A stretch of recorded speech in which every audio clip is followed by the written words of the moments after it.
Introducing We're All Just Faking It, a periodic women-led podcast focused on navigating life's general challenges. Listen in on how we and our communities have learned to overcome and adapt to a variety of relatable situations. Welcome to We're All Just Faking It podcast. This is episode 4, titled Self-Care During the Holidays. Today we have Dana, Allie, Braylon, and myself, Blaze. I guess we should start off by going through each of our self-care routines. Candles. I always have money for candles. Where do you get your candles from? That's a good question. A lot of the time I get like Yankee candles because I like the smells of like some of them, but I got one of my candles, my candy cane one, from Boots, and then sometimes just get them from like general supermarkets. Oh, okay. What do candles like do for you? How do they like make you feel good? Well, I like looking at the flames. Like it's just kind of like a warm kind of. It's like a meditation almost. Yeah, because it's kind of like having a fireplace without having a fireplace. Looking at the like calming kind of like warm glow coming from your candles, and it's just a nice like thing to look at. But also the smells are quite nice. I've got to have a smell that I like, of like, and then it just calms me just having like a nice kind of smell to waft around the room. Do you guys ever put the fireplace on your TV? Sometimes, yes. Yes, I do the Frozen one on Disney Plus. There's a Frozen one? Yeah, it's called Arendelle Log something. I need to look this up. It's so interesting that you mentioned smell as like a part of your self-care. Like you like your den or your room to like have a nice smell, because I've literally never thought about doing that before. Like ever. Same. Like never thought to use smell as another like sensory helper. Like I'll do music, I do the lights a certain way, the sounds will be a certain way, but I never, and like I'll have squishy like soft clothes and soft blankets, like I might have a nice drink. Literally, why did I leave out just that one sense? Like I've never thought to like light a candle in my room or like spritz a spray on the bed or something like that. I'm gonna try it now. I used to use my diffuser like quite a lot. Like I used to be obsessed with my diffuser, and I remember you saying about peppermint being really good for like headaches and stuff. So I lit my candy cane candle today because I couldn't really be bothered. Like I haven't used my diffuser for like ages now, and I thought it's still kind of self-care. It's still the smell, like the peppermint smell, that's going to help my headache, and it's still self-care. It's just in a different form of like smell, I guess. I did not know that helps with headaches. That's something I'll definitely have to do. Yeah, I didn't know that. Especially if you get the headaches oil a lot. And you like put it on you can put it on your hands if you want, but not if you're gonna like touch something. I like to put it on my wrist and like rub it together so it gets warm, and literally just like inhale it really deeply.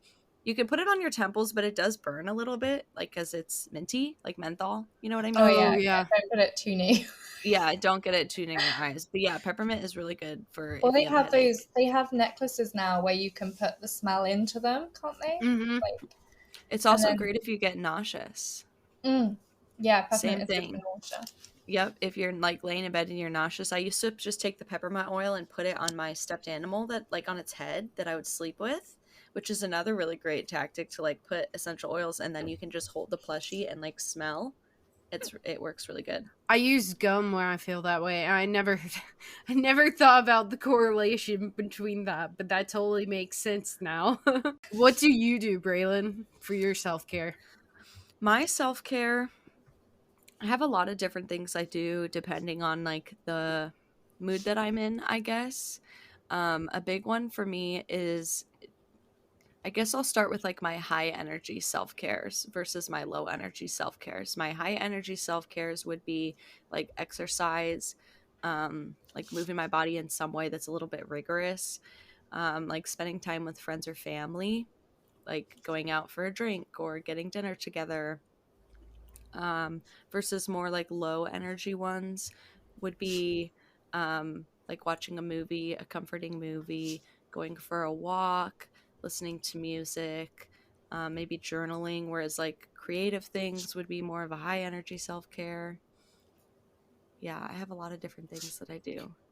Do you ever force yourself to journal when you aren't feeling No, like I good? need to get better about doing that, but I just ordered this thing called the 5 minute journal, which it has a morning prompt and an evening prompt, and it's supposed to just take you about 5 minutes. So I kind of wanted to like ease, because I don't love to journal. I want to get better at it. So I thought that this would be a really good way to just like ease into journaling, and it has prompts and everything. So I'll report back and let you know how it goes. I should be getting it in January.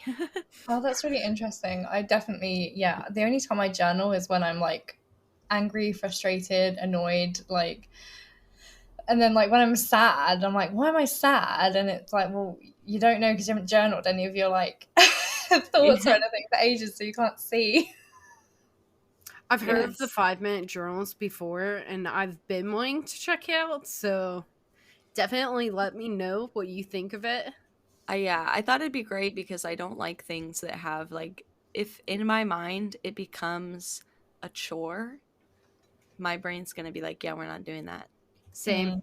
So if it's 5 minutes, it's easier for me to like flip the perspective and be like, it's only 5 minutes. You're gonna do this, and it's easier. I think I have to do that with everything. Trick my brain into doing it, or else it doesn't want to. Yeah. What about you, Allie? Um, I guess I'm kind of similar to Braylon. Like, depending on my mood, I'll either go out, do things with friends and things like that, or like if I'm like having low energy, I'll literally just lie in bed. I'll watch a film. Sometimes I'll get my ukulele out and just give it a little play because it doesn't take that much energy just to lie there and just play. That's so good. I love that. I like that you Yeah. listen to your body. I think that's important. It's interesting because all of our self care is kind of like things that will make us feel happier, um, and like you know, low energy. You listen to music, you watch movies, you play your ukulele, etc., etc. It's all things that like in the moment make us feel just that bit like better. Mm-hmm. But I read the other day, and I will have to find it again and send it to you guys, that also self care should be like the difficult things, the things that will help us in the long term. And I'm really struggling with that side of things.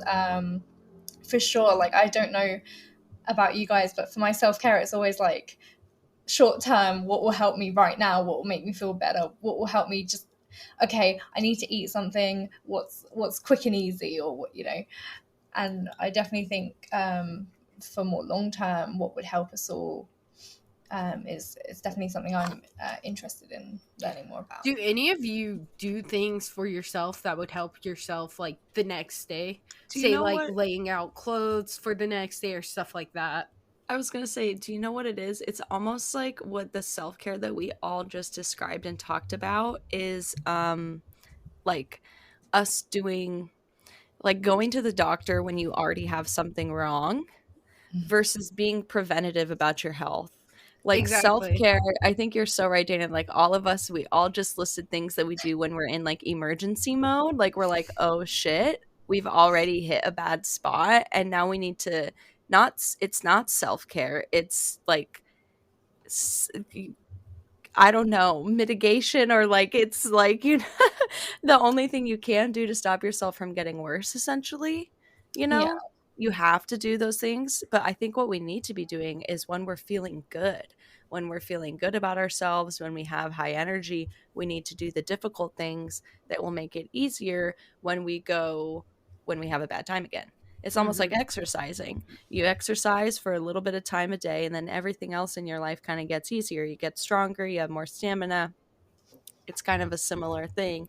You have to exercise your brain so that next time you're in a pickle, you're like, I got more tools. I'm stronger. Yeah. I I think, definitely think yeah, doing things for the future is a way better way to go about it. it seems like, what would you say are like baby steps to get there? Do any of you have any ideas? Dana, you said you're struggling yourself.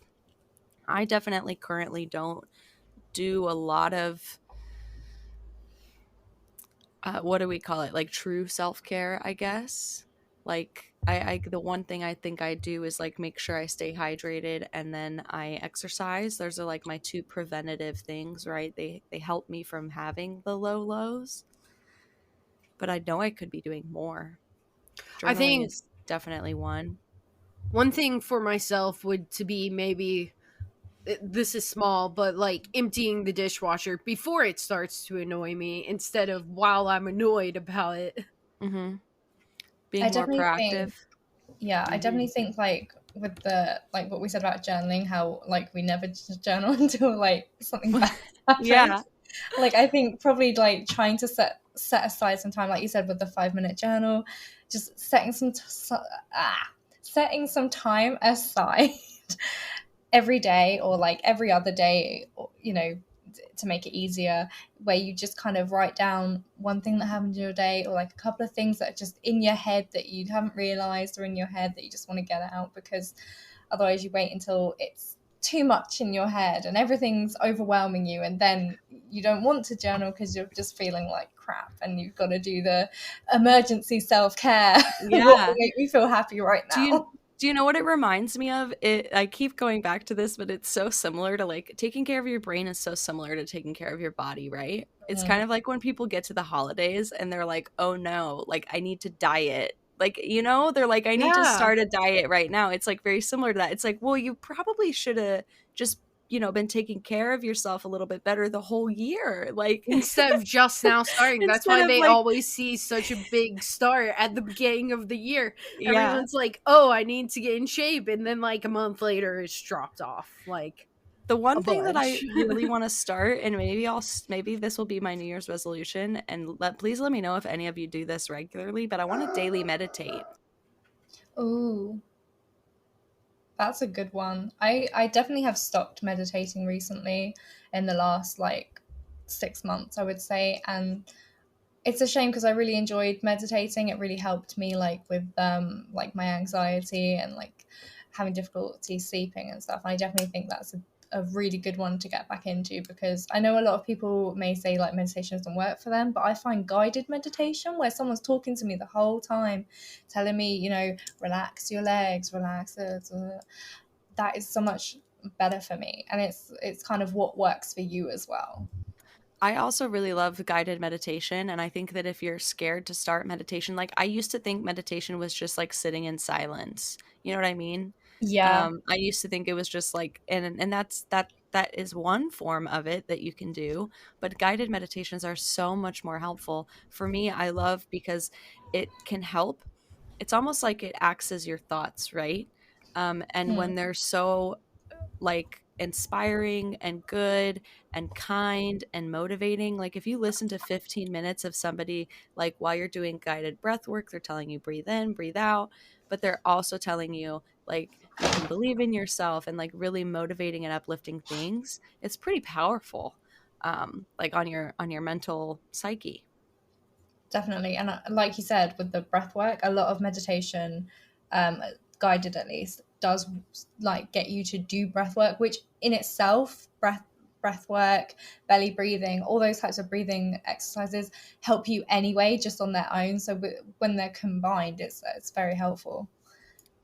Yeah, a lot of us I think have nervous systems that are kind of out of whack, and that's why we get, a lot more mental health struggles. And I know that doing breath work is something that can bring your nervous system back into a state of balance and really helpful, especially if you have any kind of anxiety. Yeah, I like definitely. how on the Apple Watch it like reminds Tells you you to to breathe. yeah, breathe. I hate doing it though. I hate it. I Same, don't I know do too. why. It's only a minute. It's a minute of breath work. And I'm And always I like, God, is always it say over no to yet? it. I'm Me too. I do. Then when I do it, I'm like, like, wow, can this is you taking go away? forever. Do you think it's Same. because it's telling you to do that? Like if you decided on your Maybe. own thing, if you'd gone, oh, I Yes. really want to do some breathing work now, whereas someone going, you need to do it right now, is very different. Definitely plays a That's part for sure. 100% what it is for me. Yeah, Like, don't tell me what to do. Because the exactly. times that I've done it on my own, I'm fine. But whenever it tells me to do it, I get really annoyed. I'm like, can you just go away? It's like I raising your don't heart want to rate do instead it of right lowering now. it. Yeah. You're like, Yeah. no. Yes. Oh my gosh. That's really funny. Yeah. So let's see. We have so far, if you're going to do preventative self care, we have journaling, meditation, exercise. I think like taking care of your body in any shape or form would be considered like preventative mental health Mm-hmm. care. Mm. Like whether I it's making like sure we you're talked getting enough about, sleep, yeah. hydration, exercise, like all that. Go ahead, Dana. Sorry. Sorry, I just got excited. About what? I was just like, we talked about in the podcast episode a couple of weeks ago about the vitamin D. Like, Yeah. even something as small as that, like taking vitamin D or multivitamins to try and help, you know, well, with the seasonal depression that we talked about last week, 2 weeks ago. It's just something small that you do every day, but it's preventative. Mm-hmm. It doesn't have to be a big thing, the preventative self-care. You just have to just take a small part of your day with the journaling, the multivitamins, the breathing work, the guided meditation. You have to take a small part of your day to do it. You don't have to, like, it doesn't have to be a big thing. And I think that's what a lot of people get kind of stuck on. I know I do. I always feel like, oh, preventative self-care, it takes a lot of energy. You've got to do a lot of things. Whereas like self-care, when it's like at the point where it's too late, is very like in the moment. It doesn't take that long to do. It's all short things that haven't got to take a lot of brain power, I guess. And I think that's something to try and get your mind out of, the fact that preventative self-care it doesn't take forever. It's just you've got to do small things every day to make a change. Also, I don't know about you guys, but being somebody who has ADHD, I tend to look at things as like an all or nothing. And it's really hard for me to like, I either have to do 100% or I can't do it at all. And I'm trying to break that down and just remind myself, like, do what you can for the day. It's fine. If you journal for a minute, that's still better than not journaling at all. If you go for a walk for 10 minutes, that's still better than not going for a walk. Like, it doesn't have to be all or nothing. And just because you do nothing one day doesn't mean you can't start again the next day. Like, it's okay to take a day off of doing, preventative self-care stuff. If you're not feeling well, start it over again on the next day. It's Mm-hmm. just important to keep going and not know that you don't have to, it doesn't have to be all or nothing. And even something as little as like 5 minutes doing a task that you might need to get done later in the week, doing it earlier in the week helps a lot. Yeah, I love this. I love this idea of like preventative self-care. What can you do to prevent yourself from getting to the point where you just need to lay in bed all day like I do, or play Animal Crossing for like 8 hours? That's an interesting one though, because you talk about like stopping when you're sick. What about like how does everyone's self-care change when you're sick? I know, like, I've been sick for the past week, so I took it easy on myself the first, like, Monday and Tuesday. So I guess that would be part of my self-care, is looking after myself while I'm sick and not trying to push myself too hard. And then while I feel good, I guess like everyone else, it seems like I tend to do more things that are like take a lot more energy. Do we have any tips for self-care for the holidays? Is there anything that we do differently maybe when we know that we have to be around people for an extended period of time? Or even for me, I know I have a hard time even just like being away from my house for an extended period of time.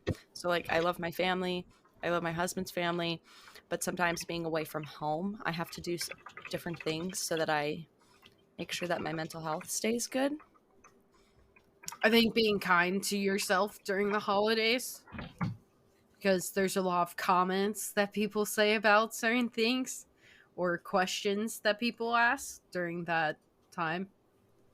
because they either don't know what to ask you about, so they ask inappropriate questions, or they just say things. Yeah, like how to protect yourself emotionally. I usually remind myself that when people are hurtful or like rude, um, on purpose, that usually that's probably more of a reflection of how they're feeling inside. So I can kind of remove myself from the situation and understand that like that's just a person who's hurting and that's the way that they act. But if it's a genuine, you know, somebody older doesn't understand the way the world works, asks an insensitive question, sometimes I just try to remind myself like not to get upset about it. They have a different they live a different world. They live in a different world than we do, different perspectives, different experiences, and sometimes I'll just try and let that roll off of me, and Yeah. Same. remind myself like this really doesn't have anything to do with me in both those scenarios. So that's kind of how I deal with people that make comments like that. I just smile and nod, remind myself this isn't about me, and that's kind of how I shield myself from those things. I definitely find myself like before Christmas and like the couple of days before Christmas and the couple of days after, I'm less like social. I'm definitely like getting ready for the fact that I'm gonna have to talk to loads of people, and I can't just like, it's not just gonna be an hour, it's gonna be like quite a long time of like talking to people and having to deal with people and stuff. And yeah, definitely I remind myself like it's not worth trying to like educate certain people in my family about stuff. It's just not worth it. One, they'll never learn, they always think they're right, and the other thing is, why ruin my Christmas to try and just it's just going to end up starting an argument. It's just not worth it. You've got to try and think about keeping the peace, not for everyone else, but for yourself. You've got to keep the peace for yourself. And I I would definitely think, oh, keep going. I was just going to say, I definitely think like the holidays brings that out more than normal times. I think that happens a lot because there's certain questions that people think about constantly. Like, think one of the things a lot of people ask is, so are you dating, or stuff like that, which can come off a really wrong way. But people ask those questions because they can't relate any other way but that. So they ask what they know. Yeah, definitely. And I think preparing yourself mentally, relating it back to self care, is a form of self care. Definitely, 100%, definitely. It's all about kind of setting those boundaries as well, though, like for yourself as well as like for other people. Like, you don't have to answer any question that's put towards you, like you don't have to answer, are you dating, or you don't have to answer like what's going on with this or that. And it's not just setting boundaries for other people, but setting boundaries within yourself, what you're going to answer, what you're going to just say, do you know what, I'm not going to deal with this. Yeah.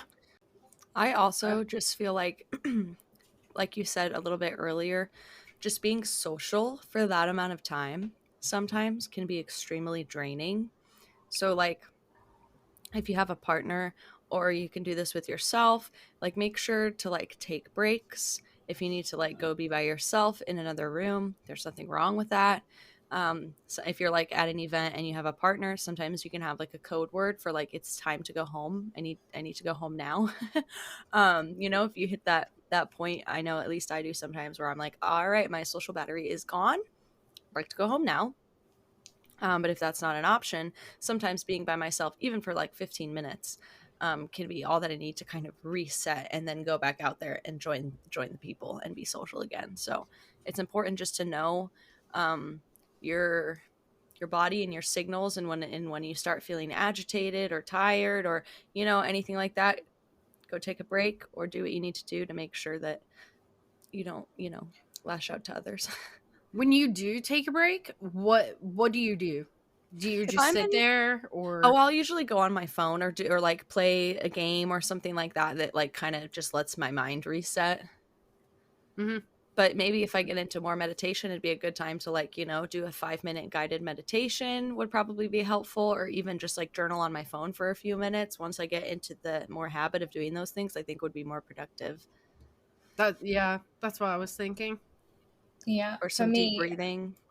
the holidays like Christmas and stuff is normally at my house, So I just normally like excuse myself to the toilet or something, either put in a guided meditation, work on my belly breathing, have a little rant to myself, or like, oh my god, why did they say that? Why are they so annoying? And then I'm like, I come out, I'm happy, I'm calm, I'm like, I've just taken a bit of time away from them as well, and I'm like, oh, okay, right, I'm ready to go back out there into the lion's den. I totally get that. What about you, Allie? How do you set boundaries for yourself?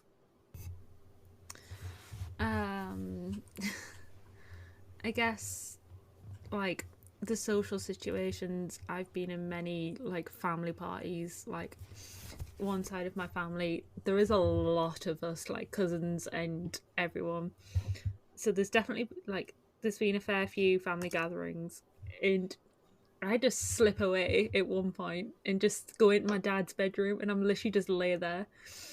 And there's been times where like my cousins came upstairs and was just like, "Why are you in here for?" I was just like, "Because I want to be." I was like I don't need to give them an actual reason. Yeah, no, you And don't. then I just then eventually with like 5-10 minutes, however long, I'll just go back down and join everybody else. But it's just that time. I come from a very, very large family. So whenever we have family get togethers, it's like 30 plus people Yeah. easily, if not more. Like, so I tend to stay outside with the dogs and the kids so that I'm not inside hearing like a bunch of really loud noises. Because it's a bit much at times, and sometimes I just gotta back off from it. Yeah, Like I love them, but it's a lot. I would even recommend too, like I have like a bag that I bring with me with things in it that help me if I run into an anxiety situation. And something I carry with me is earplugs, because I'm kind of the same way. If I get like overwhelmed by social stuff and it's loud, like I will have a meltdown. I'll go crazy. I'll be like, I need to go to get out of here now. So I bring earplugs with me because sometimes you can't always get away, and it's helpful just to be able to like turn the volume of your surroundings down sometimes. So that's like a little easy thing you can carry with you if you are unable to like step outside or get away from family and it's really loud. Earplugs can be a lifesaver. I'm kind of jealous of Reagan because he can't hear anyway, so he can easily tune people out. Oh my gosh, that is amazing. Another thing that's really handy is if there is any animals when you go to somewhere, like you can always just like say, oh, I'll just check on the dog, or I'll just check on the cats, and oh, do you want me to feed the animals? And then you can go away from everybody and then do that.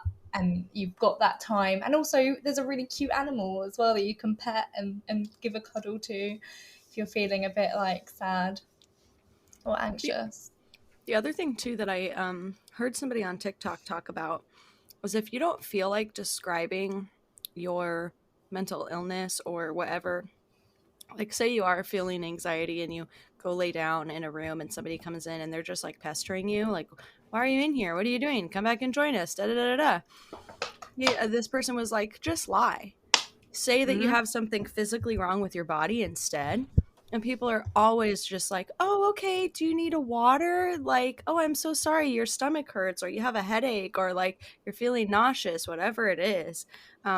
If people, that's just something I kept in the back of my mind, like a little toolkit. If somebody ever really is pestering me for something that I'm doing related to my mental health, or, you know, even at work, if I have a day where I can't perform or whatever, just say something is wrong physically, and people are much more understanding about that.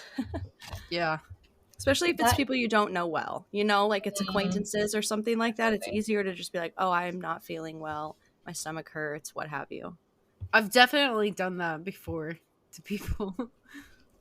It makes me sad though that like we feel like we have to say that something's physically wrong with us, because if we said some like our mental health, it's either not taken seriously, people don't understand enough about it, or they just don't care. They just want you to pull yourself together or just get over it. Whereas like if you have a headache or you're sick, they don't tell you that, and it really frustrates me that that is where we're at. I mean, it's a good thing to do, to remember to do if you need that and you are with people who do not understand mental health. And I'm not saying not to do that, because I think it's a really good idea. It just makes me sad that we're still, even now, we are still in a place where we have to use that as an excuse, I even with agree. the pandemic and more people understanding mental health. We're still at that point. Thankfully, my family is pretty open about mental health, even my extended family. So if I were to tell one of them I'm struggling mentally, they would be like, okay, that's cool. And they would just leave me alone. It's mostly with people that I'm not very familiar with that do that to me. And then they kind of question it. And it's not fun. Yeah, like especially when you're feeling anxious or like your mental health is low, that's like the worst time for someone to start questioning you. Like, what? Like, Yeah, leave me exactly. alone. Like, I don't want to talk about it.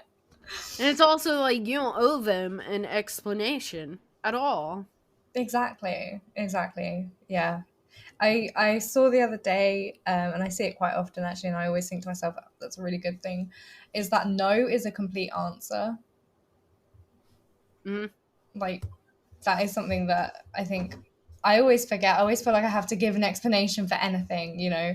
Oh, sorry, I can't do that. Yeah. Or no, I have to, I can't do that because of this, or no, blah, blah, blah. And I could just say, really sorry, I can't do that, or no, thank you. And I Yeah, know that a lot of us probably feel like we can't say that. I always feel like I have to have some sort of explanation. Which, I mean, that's sad. Like, you shouldn't have to. I mean, there's some times where people just don't want to talk about why. And I think Definitely. we should, like, listen to them and accept their boundaries. Also, a lot of the time, people don't have the words for why. Like, Mhm. they might just be feeling anxious and they can't explain it. So it's even more frustrating because they think, if I can't explain it, then does that mean that I shouldn't be anxious? Do I have the right to be anxious if I can't say why I'm anxious? Which is stupid, because you're allowed to be anxious regardless of whether you can tell someone you're anxious or not. But that's just what our brains do to us. Yeah. I'm guilty of that as well, for sure. Yeah, I always say it's the worst to go to work on a day when I feel depressed, because not only am I gonna be feeling depressed, but I'm going to look down or like not be as like, haha, hello, you know, high energy. And every single person I interact with is gonna go, what's wrong? Are you feeling okay? And like, ugh, that bothers me so much. I'm already feeling terrible.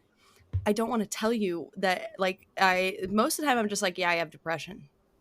And like that makes people get quiet. They're like, oh, they don't know what to say to that. But it's so annoying. Normalize not asking people if they're okay unless it's a friend. Like a Well, I think friend, it I also get. is valid to People at say. work, leave them alone, you know? Because, yeah, I don't know. It drives me crazy. I'm like, I already feel bad. I don't want to have Yeah. to explain to you. Yeah, Ugh. no. I don't Yeah, have I the energy for definitely that. I definitely say, oh yeah, I'm just tired this morning, or I'll say, oh, I've just got a headache today. I'm just, just, and like sometimes, like, obviously that can be true sometimes, but a lot of the time I'm just woke up, I'm just feeling really like low and shit, and like everything everyone does is annoying me, and I don't want them to feel bad because it's not their fault. It's 100% my problem that so I don't want to be like, oh yeah, actually you're really annoying me because you keep slamming that door and it's actually starting to piss me off. Could you just like stop? Instead of that, I'm just like, oh yeah, no, I'm just tired today. It's fine. It's okay. If I ever ran like a workplace of some sort where I was in charge of people, I'd give them like big colored cards to like wear on lanyards around their neck that was like a green, yellow, and a red. That was like a green, I'm feeling social today. I will talk to you. A yellow was like, I'm feeling okay. Only talk to me if you have a problem. And red would be like, do not talk to me today. Wait till tomorrow. Yeah. I Like, would and love then everybody would know. Like, you wouldn't have to ask anybody. You could just wear the red and people would be like, oh, okay. Oh, he's so And that would helpful. be the most perfect thing that you could ever ask for, because when you're in those moods, all you want is to be left alone when you're at work or like around acquaintances, But right? also, like, I'm not a morning person. When I first Mm. wake up, I don't want anyone to talk to me. See, yeah, you could have it as red in the morning, and by 2 o'clock it's green. You're good to go. Yeah. I would have Definitely. to. I find I'm more irritable in the morning as well. And like, I don't talk in the mornings for ages until I have to as well. So like, I have some coworkers that are really noisy in the mornings as well. And I'm just like, oh, please, can you just be quiet? Like, See, just silence. My I'm kind dad of the and I opposite. only ever fought in the morning. And he knew I'm not a morning person. He's like, you're just like your mom. Oh, no. I'm the opposite. I have all my energy in the morning, and come the evening, I'm like, leave me alone. I don't want to. I don't want to do anything. I'm done. My energy's all gone. But in the morning, I'm like, hello, hi. I mean, I used to be on stream in the mornings. That's like when I'm the most energetic. I'm a lot more like that now than ever, just because I've been waking up so much earlier because of my job. So I'm starting to be a morning person, I guess. Kind Also, of. I have to like, there'll be periods of time where every day when I wake up, I'm like, ugh, like that's the first thing that comes out of my mouth when I wake up, which is not good. So I like don't I that's like a non-negotiable with myself, which I have a few non-negotiables, and those are things that like I've told myself, like, you can't negotiate in your head about this. There's no talking yourself out of it, and that is one of them, is that I'm not allowed to wake up and say ugh. Like if I do that, I'm like, nope, today's great. You're not allowed to say that, because it if that's how I start my day, the rest of the day is not going to go well. Yeah. You're setting yourself up for Yeah. failure at that point. That is your preventable self-care. There you go. Yes, That's That one is of them. literally your preventable self-care. Dana's over there like, epiphany. You're it's doing the going thing. full circle. Yeah, I guess it is. That's one of my things. I saw some girl one time on so I don't remember, Instagram or something, and somebody was like, how do you do this thing every day? I don't even remember what it was. And she was like, oh, it's a non-negotiable for me. She was like, I have certain things in my life that I've labeled as non-negotiables, and I like, it's a rule I set for myself, and I just do it. And I was like, that's genius, because if you set up a little rule in your brain, like literally my brain's like, nope, can't negotiate about that, we're just gonna do it. Like it's really I can't do that obviously with like extremely difficult things. Like I don't think I could do that with exercise, like not quite at that point yet. But it's like drinking water, same thing, non-negotiable. I'm gonna drink my water. I love this. I love this whole idea. I'm definitely going to try and use that for myself, because there's a lot of times where I think, hang on, we should be doing this regardless of how we feel. It's, think of it like this. Maybe if you do something that you do every day, for instance, like brushing your teeth, why do you do that every day? Yeah. You just do it because you know that you have to. Well, I mean, I'm not the best about brushing my teeth always, so that's kind of, it's not a great example maybe for everybody, because some people might be like, well, I don't brush my teeth every day. But if it's something like that, or you shower, like, why do you shower? It's just something you know you have to do. It kind of makes those things become those, like, well, I just do it because I know I have to, and then there's no question, you just do it. But start small. If you're gonna do that, just pick one. It's because otherwise you'll get overwhelmed. Yeah, that's a really good idea. Also, if you don't like trust yourself, maybe that's not the right word.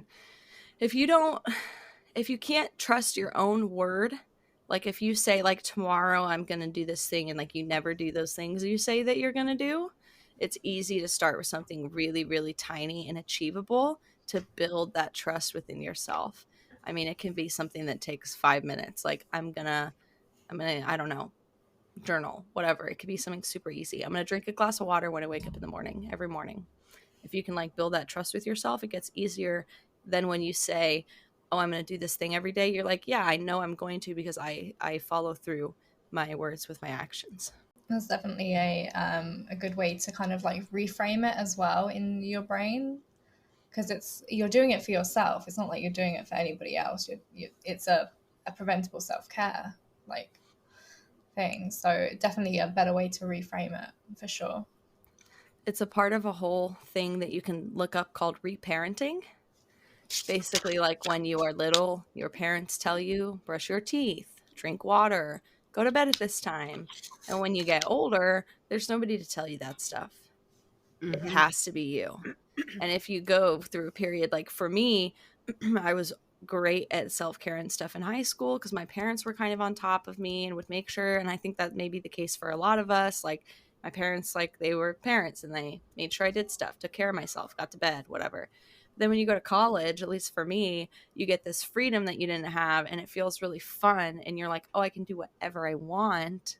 And you choose to do bad things that are unhealthy for you. I think like all of us do. Stay up super late, not eat healthy food, go drinking a ton, whatever. It can be hard to like get back into taking care of yourself.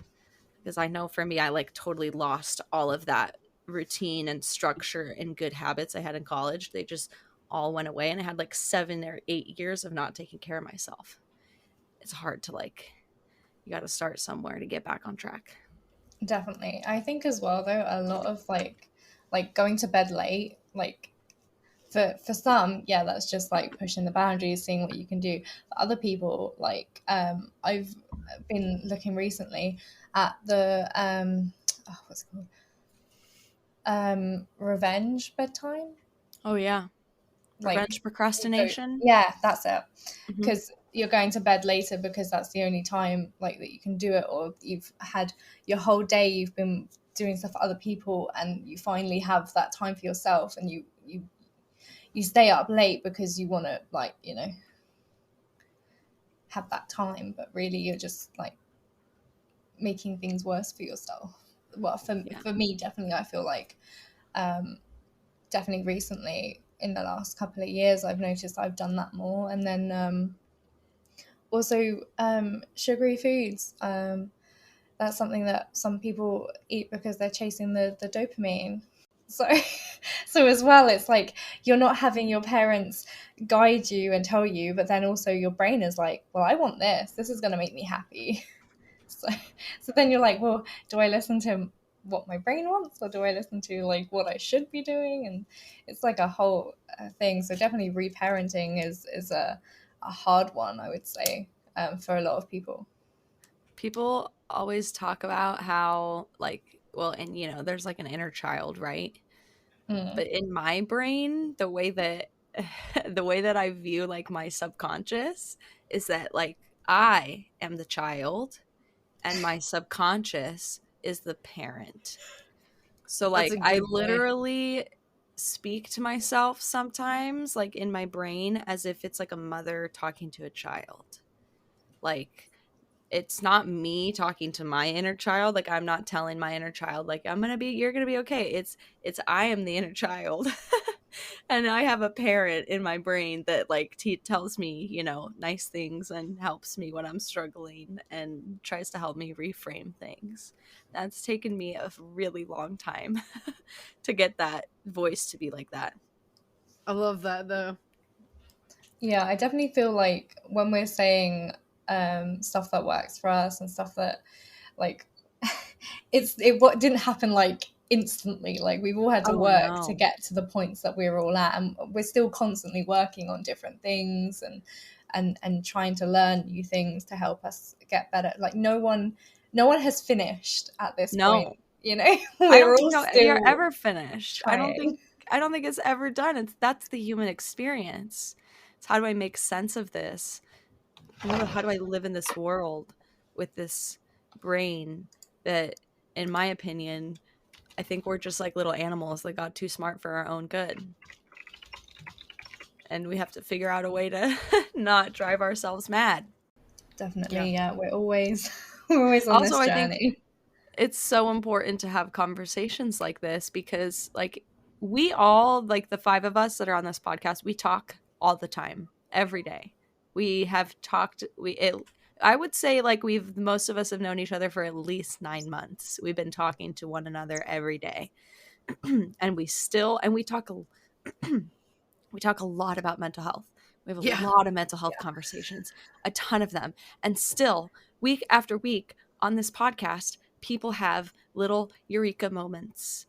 One of us shares a story that makes somebody else go, oh my God, I never thought of that like that. Like, that's why these conversations are so important, because nobody knows it all. We're all just trying to figure this stuff out. And by sharing like what works for us, somebody else is going to go, wait a second, light bulb moment. That's going to make me be able to handle something that I've been struggling with a lot better. Definitely. And also, like, it's like when you put into the Discord, Braylon, that you were going to get a weighted blanket. Then Ali got a weighted blanket. I'm getting one for Christmas. You know, it kind of sometimes we share something that helps us mentally, and we end up helping other people because they think, oh, I never thought of that. I didn't know that was a thing. Or, oh, I just thought that wouldn't work for me. But like hearing other people's experiences and suggestions is always really like helpful. Like I find it very helpful because there's so many things bombarded at you that are supposed to help you with your mental health, and you never kind of know which one to go for or pick. Yeah. And seeing somebody who, like, you know, maybe looks like you or deals with the same struggles that you deal with, or maybe is the same age or what have you, right? And they're saying, I tried this thing and this worked for me. It's way easier to be like, oh, you're like me. Like, I should try that because maybe it'll work for me too. I deal with the same things you struggle with. And that's so much more important than, yeah, like online. If it's not like a personal story, right? You're like, I don't know if that advertisement for those earplugs is going to be helpful. Like, but then when your friend is like, oh, hey, I bought these earplugs and they're so nice, you're like, oh, it's sick. Like, I'll get them. So yeah. I've always Yeah, it's known definitely that I like the lean. personal. Yeah. I've always known that I lean heavily on people's experiences. Like when I was younger, I definitely looked at my brother's experience to see. Like I Same. was constantly looking at them and judging whatever they were doing. So like growing up was easy because of that. But I think that's also why I love your community so much, Braylon, is because there are so many people that are open to sharing their experiences. Yeah. They're not afraid. Yeah. I don't know if you guys like Brene Brown, but I love her. She's phenomenal. She always says that if you want people to be vulnerable with you, you have to be vulnerable first. And a 100%. lot of people are not willing to do that. And I think that's honestly why people who have ADHD are better at connecting with people quicker, because we just lay it all out on the table. We're like, oh, this is the first time I've met you, but by the way, here's all my trauma and my whole life story and everything bad that's ever happened to me. But like, hey, and then that allows other people to be like, holy moly, she just like said all of this stuff. And like, then they're like, you know what? I feel welcome and open to share my icky things, my skeletons, my struggles. So yeah, I'm the same way that I learned from everybody else's experiences. I just watched my sisters and was like, "Hey, don't do that, don't do that, Yeah. don't do that, don't do that." I see what happens if you do that. Like, some people have to try it for themselves, right? That's not me. No, I'd rather not go through it myself. So Yeah. I look at what other people do. Do you know what though, Braylon? You saying that you lay it all out and like you tell everybody. Do you know what that reminds me of?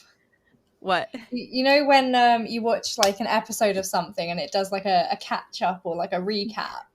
You're just doing that for everybody. You're like, here's what you missed. Like, I love that. You're like previously on my life.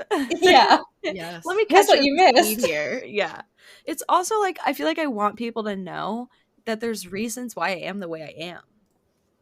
You know, like, here's the Yeah. things that have shaped me into the person that I am, and I want people to know those things, even if they're hard or difficult or whatever. They're still a part of me. Definitely. I think in high school, so many people thought I was like, I don't know, shy, I guess, or whatever. But it's like, yes, kind of, but I'm more or less listening to what you're saying and doing, and I'm going through it always. You're an Like, observer. I am Yeah. completely. See, people used to think I was shy, and then like if anybody like actually took the time to talk to me, like I never fucking shut up like at all. Like I'm constantly talking. Exactly. Everyone's like, "This girl, you thought she was shy? Like, can't get her to stop."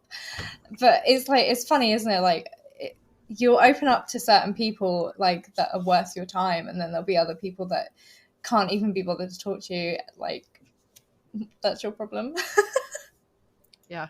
If It's I'm fine shy for to me. you, it's a reason. I need to learn to do that because I tend to have a problem where I give too much of my energy to people that don't deserve it, and I have a hard time realizing that they don't deserve it until like it's been too long. I have to work on like realizing who deserves my time and energy and who is not worth the time of day. I need to be No, more of a yeah. watcher and an observer. That's really Yeah. interesting though, because I would say for gift giving, I find it really interesting to know kind of what's appropriate, what's not appropriate, like how much energy am I giving into this person, how much energy are they going to give back. It's definitely like at work, it's a bit like, do you give gifts to people? Do you not? Like, I only ever give gifts to people at work if there is like an arranged gift giving. Otherwise, I would only do like a handwritten card. Yeah, same. I don't give gifts to people at work typically. I mostly just give it to like family Mhm. and a select few friends. and do But you have, usually, sorry, go on.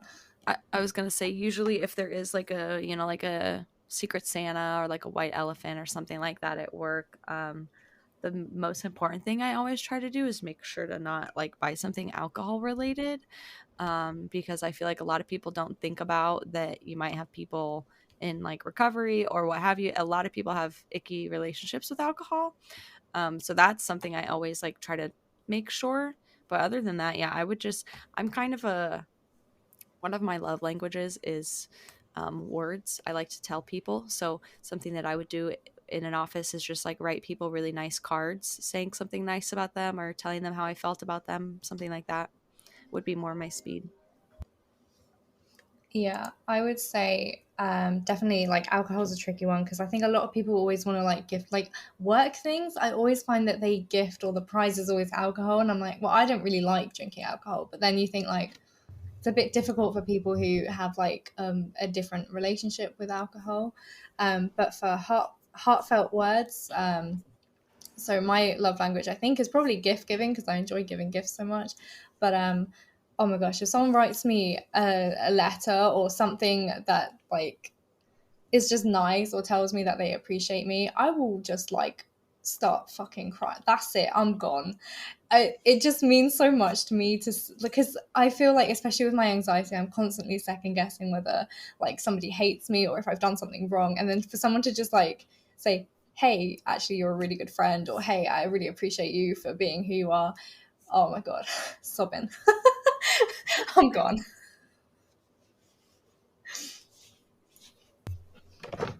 I do that a lot, like even just randomly, because like I've done it a lot to people who have like made an impact in my life and who are really nice people. So I'll literally just like I've done physical cards to people and I've like went and like posted them through the door. I've just like slipped them like in a bag that they've got so they can like find it later on and then be like, oh, what's this? Or in That's like so your sweet. cases, I'll literally send like a big long message. I swear I need But to be more like you because I love when you send the messages. They always make my day. They really do. And that's so wild how impactful just like somebody's words can be. Yeah. Like it can really turn your whole day around. It can like Definitely. make such an impact when somebody just takes a moment out of their day to say like, "Hey, I think you're awesome." You're like, "Me? What?" And it makes you feel so good. I always find that if I'm thinking about like somebody or like, so like sometimes I'll look at the like podcast server and sometimes I'll just think like, wow, I really am so grateful to like be a part of this and to be able to like have a space where we can talk about mental health and stuff. And just like, I love all of you guys so much. And Steph, I know she's not here today, but I include her in this as well. And I'll just think, well, why don't I just say that? Why don't I just tell you guys that I Yeah, appreciate? Why am I exactly. keeping it to myself? I try to be like, if I think it, tell them. That's Yeah, like what I try to like. And if you like get in the habit of doing that, like oh, I thought about Steph and how great she is. I'm gonna send her a text real quick. Like if you try to get in the habit of like when you think of them, just write it right then. Even if it's just like, hey, hope you're doing good. I think you're awesome. Like it can be so simple. It doesn't have to be, you know, a long paragraph unless you like that. You're like me and Allie, and you know, some of us enjoy writing long paragraphs to people. But it doesn't have to be that. It can be something so simple. And then your brain kind of gets I like my brain's autopilot because my autopilot is really good. It's spot on. I have to train it, but once I get to the point where something is on autopilot, like it will, those synapses are strong and it will remember. So that's one of those things where I trained my brain that if I think of somebody, I'll usually send them a message. Because my brain's like, send them the nice thing. What were you going to say though, Dana? Were you going to say something? Yes, I lost it. I found it again. It's okay. I was just going to say with the hiding messages and stuff, I always found like, so I used to do that and like my friend would like leave and their parents would take me home, and like there'd be a brief moment where they weren't there in the house, and I used to like, I'd be like, right, quick, write all these notes and hide them around their room. Like I put like one in their drawer and stuff, and then like they'd message me when like, so they had this Harry Potter book and I knew they were reading it, and so they had their bookmark in, and I just went a couple of like a chapter or two and I put in a little nice message so that when they got to that chapter they had a nice little like cute message. And it was funny because every time they'd message me and be like, oh my god, I found your like your note and stuff, and it just used to make me happy for sure. I find that doing that kind of stuff makes it's like contagious almost. Like it makes other people want to be more good and more kind and show kindness. Like I often think about that the people who we should be loving and being kind to the most are the people who are hurting and are, you know, maybe aren't the kindest to us. You also never know what people like need to hear that day. This is very true. I try really, really hard not to judge people, like have negative thoughts about strangers, I guess is an easy way to put Same. it. Because you never, like I try to like have positive thoughts about strangers instead. Because you never know like what somebody's, you never know the whole story. And I find that like being kinder to others and not, it like makes my brain do that to myself easier. I wonder though with like, so my love language is like gift giving and words of affirmation and stuff. When you give a really good gift, do you find like you've spent more energy like on your gift than you get back, and how do you deal with that? That's a really good question. I would say that, I go ahead. I just try not to take it personal because I don't know what they're going through. If let's say I gave someone something way more thought out and stuff like that. Well, if the other person is just very busy, didn't really have time to think about it or do whatever, like go out and actually shop. So I just try to think of what they are going through. Also, managing expectations for people's reactions. You can't control how people are going to react, like when you give them a gift. And I know, for instance, I'm married to somebody who is not a very reactive person.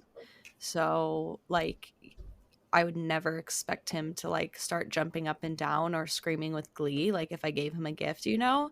So I think it's just about knowing the people that you're giving gifts to and managing your expectations for what, you know, you think that their reaction is going to be. Because I know that can leave like a sour feeling in your mouth if you like spent a long time getting a gift for somebody and it's really thoughtful and they don't have the reaction you want. But I think that's more an issue with yourself rather than them, and just like, you know, yeah. Does that make sense? It does, yeah. I I agree. know I did open when letters for one of my friends, and I put a lot of time and energy in that, but I didn't spend a lot of money on it. Whereas their present to me, they spent obviously more money than I'd done on the open when letters, but they hadn't spent obviously as much time and energy into it. And it's just kind of like looking at the two presents, more thought was in one than the other, but they were still probably on the same kind of level, because they'd still gone out and bought that. They'd still thought, oh, what would Dana like, and it was something I really enjoyed as well. And I didn't think, oh, I've spent all this time and energy. Like, that was my decision to spend that time and energy. And they, like Blaze said, they might be busy, they might not have had time. There's like a million things that everyone can be doing like all at once, and we don't know other people's like situations. So I definitely try and like remind myself, like, it was my choice to put that time and energy in, and it's their choice to find something that they think is perfect and buy it. When it comes to letters specifically, some people are better at articulating. Like, I am not good with letters. I do not articulate very well at all. Yeah. So if you get a letter at all from me, that's saying something. Yeah, that's like my husband too. I never expect a written letter. Yeah, that's just not me. But So for some people, they really enjoy spending money on people, and that is a way, like to show, like, for some people, buying you like a high ticket item present is as equally rewarding for them as like writing out letters would have been for you. Because some people take a lot of pride in that. Like, maybe they work really hard at their job and they have a lot of, disposable income. And that's something they really love to do, is like buy nice things for their friends, maybe that their friends can't afford. yeah. So for some people, that's their way to say, like, this is my thoughtfulness. I worked really hard to spend money to get you this thing, I think just like relationships, each friend relationship also has different love languages. Yeah. So Oh, yeah. it's applied to both. Yes. Love is not all, just romantic, right? It's platonic as well. Within your family, within your friends, and your love languages might be different for a lover versus a platonic relationship, but they're still there. Yeah. Mm-hmm. It's like one of my favorite things with my friends, because they are literally the worst at pampering themselves or buying something that they, for just them. And so my favorite thing for Christmas is to buy them things like a nice bubble bath, or the alcohol they like, or something that that is just for them. They haven't bought for someone else that they have to think about, or it's just for them. And I love it because they wouldn't have thought to buy it for themselves, and they get to, they get nice face masks, or nice pampering things, and just that for me is perfect. Well, yeah, I think we had a lot of really nice conversations today about self-care, and make sure that you're doing preventative self-care, not just emergency self-care. And I think maybe we'll talk, I don't know if we have planned to do an episode with our New Year's resolutions, but I think that would be fun, something to talk about. Maybe some mental health. I think that would be a lot of fun. I think that's a really good one, actually. Does anybody want to share how they faked it this week? Yeah, well, I'm quite happy to share how I faked it this week. Okay. Definitely my, I don't know, my mental health hasn't been like at an all-time low this week, but it has just been like weird, like up and down. I definitely found myself like just trying to like pretend a lot of the time like I'm okay, and then eventually got to the stage where I was like felt better in doing what I was doing. The other day somebody annoyed me like quite a bit, told me to smile more. Oh no. And people couldn't understand why I was annoyed, like, and I was like, really? And I just had to kind of like ignore it and carry on, because otherwise it was just going to ruin my whole day at work. So yeah, I definitely had to fake it hard that day. Well, good job on not letting one small thing ruin your entire day. Pat on the back for that. Yes. My mental health this week has actually been pretty good. I haven't had to fake it. But we're coming up on Shark Week here, so that might be a different story in the next 2 weeks. Yes, I get that for sure. What about you, Allie? How did you fake it this week? If you did fake it. Yeah, the past few weeks my mental health hasn't been great. So I basically have been faking it by like I'm a person who loves to help people, and part of that in all of my church groups is offering lifts. So because I offer a lift to someone, to a group that I'm also going to, because I know I'm going that lift, I'm just like, right, I was like, I'm gonna go, I'm gonna, like, yeah, I'm not okay, but I'm gonna go and I'm gonna give that lift. It's making me go. And then once I get there, like sometimes, like most of the times, not every time, but like I will have pretended at the beginning, but then I'll start to feel somewhat better, and just by faking it and like pushing through and just being like, right, I was like, I really don't want to go, but I'm given a lift, so I'm gonna go. But yeah. You I pushed find through it. Yeah. I find that faking it oftentimes leads to the real thing. Like, if you're able to just be like, "Welp, I don't want to do this, but I'm gonna do it anyways," you usually end up having an okay time.